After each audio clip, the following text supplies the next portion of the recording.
Mans vārds ir Sindija Bokāne.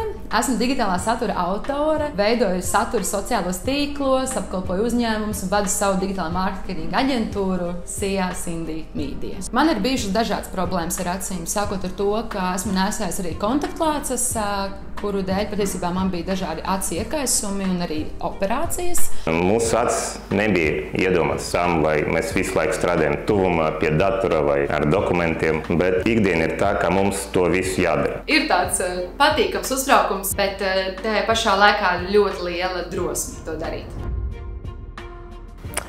Man bija laimes asaras. Man bija tiešām laimes asaras. Redze bija uzlabojusies uzreiz pēc operācijas. Es zināju, ka tā ir, bet es neticēju līdz pēdējiem brīdim. Es domāju, varbūt man kaut kas būs citādāk. Tāpēc es ļoti vēlos visus iedvesmot. Tas ir labākais lēmums, ko es arī pieņēmu savā dzīvē.